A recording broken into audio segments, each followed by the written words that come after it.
Okay class, तो next topic है हमारा टीबी ट्यूबरकुलोसिस। क्यों पढ़ना है ट्यूबरकुलोसिस, क्यों इंपॉर्टेंट है ट्यूबरकुलोसिस, क्या होता है ट्यूबरकुलोसिस। तो टीबी मतलब होता है ट्यूबरकुलोसिस। ये हमारे PT as well as mains दोनों का क्वेश्चन है। सबसे बेसिक क्वेश्चन कि टीबी कौन सी डिसीज़ है, बैक्टीरियल डिसीज़ है या वायरल डिसीज़ है। सेकेंड क्वेश्चन, इंडिया कब तक टीबी फ्री होने वाला है, क्या टारगेट रखा है इंडिया ने। WHO का ग्लोबल टारगेट क्या है, कब तक टीबी को फ्री, कब तक पूरे वर्ल्ड को टीबी फ्री करना है। तो ऐसे क्वेश्चन के साथ हम ये वाला टॉपिक स्टार्ट करते हैं।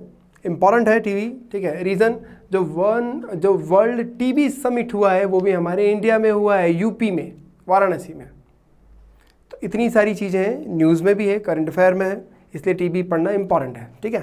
तो सबसे बेसिक डिसीज़ टीबी कैसा डिसीज़ है, बैक्टीरियल और वायरल, क्या लगता है आप लोगों को। तो टीबी एक बैक्टीरियल डिसीज़ है जिसका नाम है माइक्रोबैक्टीरियम ट्यूबरकुलोसिस। माइकोबैक्टीरियम ट्यूबरकुलोसिस, ये है टीबी, माइकोबैक्टीरियम ट्यूबरकुलोसिस। टीबी की अगर बात करें तो 24 मार्च को वर्ल्ड टीबी डे होता है, और वर्ल्ड टीबी डे हम लोगों के लिए इम्पॉर्टेंट है क्योंकि यहाँ से न्यूज़ आती है, और न्यूज़ आएगी तो हमें पढ़ना पड़ेगा। हम क्योंकि यूपीएससी के एस्पिरेंट हैं, हम लोग स्टेट पीसीएस के एस्पिरेंट हैं, तो जब भी ऐसा कुछ न्यूज़ आता है वो हमारे लिए नया सिलेबस क्रिएट कर देता है, तो हमें पढ़ना ही पड़ता है। ओके, तो टीबी की बात करें तो टीबी एक बैक्टीरियल डिसीज़ है। ओके, टीबी क्या है, एक बैक्टीरियल डिसीज़ है। ये रहा कुछ ये WHO का डेटा। 74 मिलियन लोग अभी 2000 तक क्या है टीबी से क्या है ग्रसित थे। हमने कुछ लोगों की जान भी बचाई है, पर कुछ लोगों की डेथ भी हो गई। अगर लास्ट ईयर की बात करूं तो 1.6 मिलियन लोगों की डेथ हुई है टीबी से एक साल में। ये लास्ट टीबी रिपोर्ट के अकॉर्डिंग है। तो 1.6 मिलियन, लगभग 16 लाख लोग, तो 16 लाख लोग मर चुके हैं टीबी से लास्ट ईयर। तो ये बहुत बड़ा डेटा है। तो टीबी खतरनाक बीमारी है, खतरनाक, बहुत ही ज़्यादा खतरनाक बीमारी है टीबी। एक और क्वेश्चन आता है, क्या टीबी एक कम्युनिकेबल डिसीज़ है या नॉन कम्युनिकेबल डिसीज़ है, संक्रामक बीमारी है क्या असंक्रामक बीमारी है, क्या लगता है आपको। तो पहला टीबी एक बैक्टीरियल डिसीज़ है, दूसरा टीबी कम्युनिकेबल डिसीज़ है। मतलब किसी पर्सन को टीबी है, जैसे मान लो मुझे टीबी है, नहीं मुझे क्यों, मान लो कोई दूसरा पर्सन है उसको टीबी हो, वो स्नीजिंग करेगा तो क्या उसके कांटेक्ट में आने वाले पर्सन को टीबी होगी। हाँ सर, बिल्कुल पॉसिबिलिटी कि उसको हो जाए टीबी। ओके, तो टीबी खतरनाक बीमारी है, आप डेटा भी देख रहे हो, लगभग 16 लाख लोग मर गए लास्ट ईयर।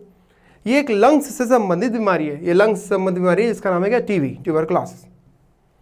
पूरे विश्व की बात करें, पूरे विश्व में सबसे ज़्यादा जो टीबी के केस है वो हमारे भारत में ही है। लगभग 27% लोग, अगर 100 लोग टीबी से ग्रसित हैं तो 27 लोग भारत में। तो इतना बड़ा डेटा है टीबी का इंडिया में। अच्छा, मान लो एक और एग्जाम्पल लेते हैं, है ना। किसी के घर में मान लो टीबी का एक पेशेंट है।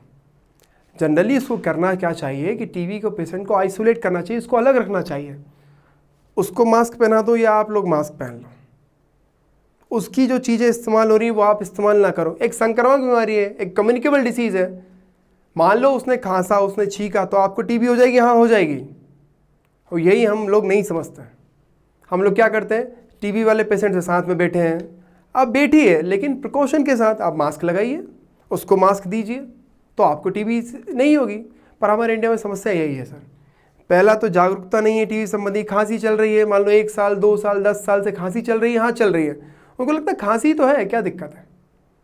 पता चला वो खांसी टीबी का रूप ले ले। अब टीबी का रूप ले लेगी तो बहुत ज़्यादा समस्याएं हो जाएंगी आपको। तो टीबी एक संक्रामक बीमारी है, टीबी एक बैक्टीरियल डिसीज़ है। टीबी लंग्स, फेफड़ों को संक्रमित कर देती हैं। ओके, और लास्ट ईयर लगभग WHO के रिकॉर्ड के अनुसार लगभग 16 लाख लोग मर चुके हैं टीबी से। पूरे विश्व में सबसे ज़्यादा टीबी के केसेस कहाँ मिलेंगे, हम भारत में 27% के आसपास। इंडिया ने इससे संबंधित बहुत सारे काम किए हैं। ये टीबी से संबंधित भारत में क्या है, स्कीम है, जैसे ये टीबी हारेगा देश जीतेगा, एक कैंपेन चलाया है हम भारतीयों ने, टीबी हारेगा देश जीतेगा। एक है हमारे पास सक्षम प्रोजेक्ट। हम क्या करते हैं, मान लो टीबी का पेशेंट जो होता है सर, टीबी के पेशेंट को सबसे ज़्यादा प्रॉब्लम जाती है क्या, साइकोलॉजिकल। उसको लगता है वो बहुत ज़्यादा बीमार है, कभी ठीक नहीं हुआ, नहीं हो सकता है वो ठीक, पर उसकी मेंटालिटी इतनी ख़राब हो जाती है कि उसको ठीक करना लगभग मुमकिन नहीं हो पाता है। आप इधर से सही हैं अगर, तो आप कुछ भी कर सकते हैं। तो उन्हीं टीबी पेशेंट के लिए क्या चलाया गया, सक्षम प्रोजेक्ट। आपने एक चीज़ सुना होगा, हम साइंस में 2 थ्योरी पढ़ते हैं, पहला सर्वाइवल ऑफ द फिटेस्ट और दूसरा है नेचुरल सिलेक्शन। सुने हो आप लोग ये क्या? सर्वाइवल ऑफ फिटेस्ट का मतलब होता है हिंदी में योग्यतम की उत्तरजीविता, और दूसरा होता है नेचुरल सिलेक्शन मतलब प्राकृतिक चयन। आप जो भी एग्जाम की तैयारी कर रहे हो, आप यूपीएससी की तैयारी कर रहे हो, आप जेपीएससी की तैयारी कर रहे हो, किसी भी स्टेट पीसीएस की, बैंक, रेलवे, किसी की भी तैयारी कर रहे हो, आप क्या रहिए उस एग्जाम के अकॉर्डिंग सबसे ज़्यादा फिट। आप अगर उस एग्जाम के अकॉर्डिंग सबसे ज़्यादा फिट रहेंगे तो नेचर आपको खुद ब खुद सिलेक्ट कर लेगा और आप सिलेक्ट हो जाएंगे। एक और एग्जाम्पल देता हूँ मैं कि आपको समझ में नहीं आएगा, एक एग्जाम्पल लेता है। हम बात करें, हम लोग अभी मैमल्स हैं, पर एक समय था जब पूरी धरती पर राज करते थे कौन? डायनासोर। वो थे जुरासिक वर्ल्ड में, आपने नाम सुना होगा जुरासिक ईरा। तो जुरासिक ईरा में डायनासोर थे, मतलब रेप्टाइल्स थे, डोमिनेंट थे बहुत ज़्यादा, पूरी प्रजातियों पर वो प्रभावी थे।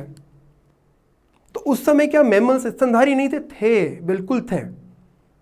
पर जैसे ही एक उल्का पिंड अर्थ से टकराया, हम लोग मैमल्स उस एनवायरनमेंट के अकॉर्डिंग अपने आप को ढाल लिए, अडॉप्ट कर लिए, तो हम बच गए। हम नेचर के अकॉर्डिंग सबसे फिट थे, इसलिए नेचर ने हमारा सिलेक्शन कर लिया और आज हम इस धरती पर राज कर रहे हैं।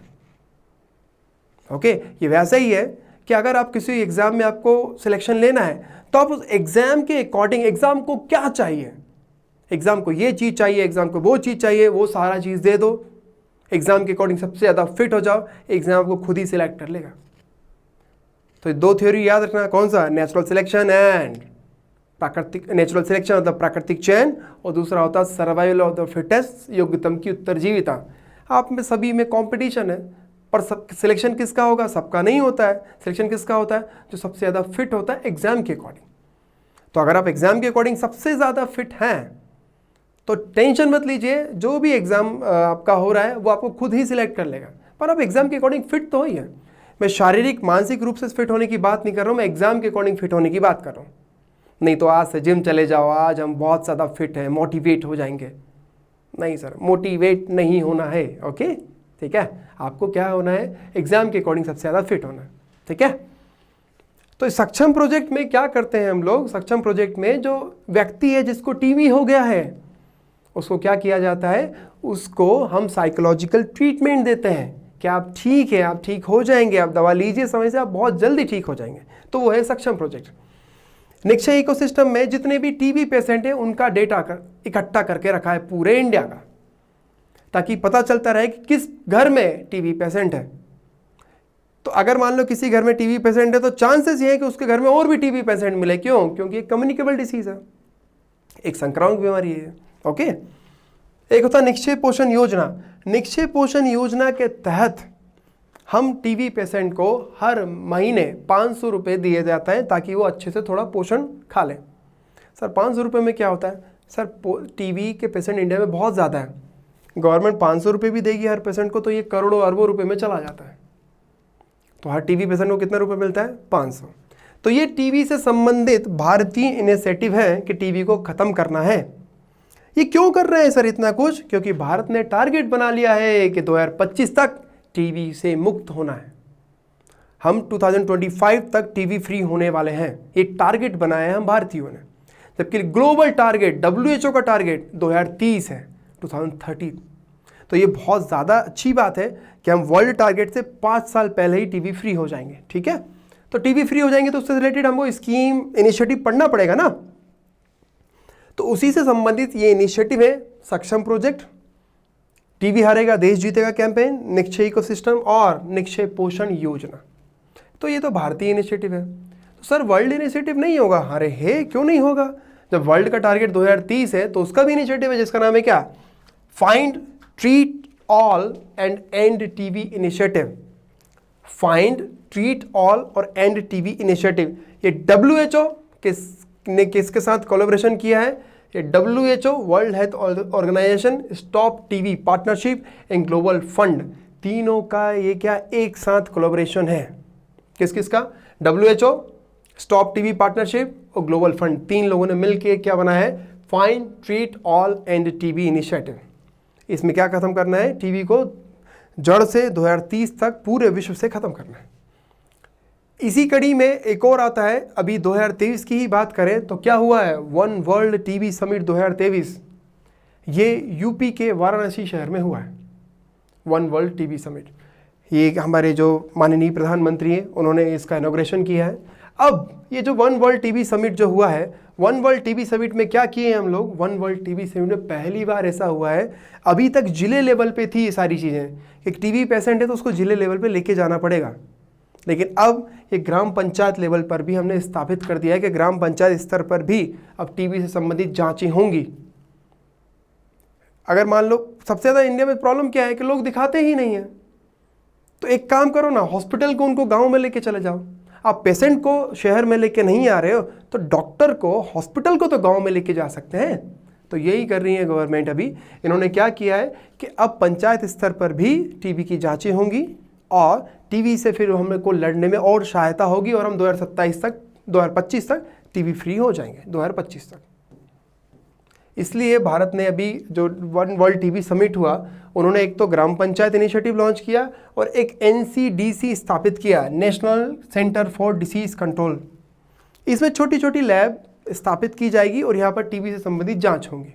ओके, अब नेक्स्ट डे ही टीबी डे होता है कब, 25 अगले दिन ही एक केस आया, क्या एक न्यूज़ आई कि हम 2025 तक कैसे फ्री होंगे, जब एक साल में 13% टीबी के केस बढ़ चुके हैं। तो अगर आप मेंस के क्वेश्चन करते हो तो क्रिटिकल एनालिसिस वाले क्वेश्चन आते हैं। तो ये क्रिटिकल एनालिसिस वाला क्वेश्चन है कि अगर हमें टीबी फ्री 2025 तक होना है, बहुत सारी स्कीम भी है, पर आप ऐसा कैसे बोल रहे हो कि 2025 तक और टीबी फ्री हो जाओगे, जब एक साल में 13% केस क्या हो गए टीबी के, बढ़ गए। तो ऐसे क्रिटिकल एनालिसिस वाले क्वेश्चन आ जाते हैं। सर टीबी का आपको ये पता है वैक्सीन कौन सा है? टीबी का एक ही वैक्सीन है जिसका नाम है BCG, बस, बैसिलस कॉलमेट क्यूरिन, एक ही वैक्सीन है बच्चों का, बड़ों का कोई वैक्सीन नहीं है टीबी का। Okay, thank you so much.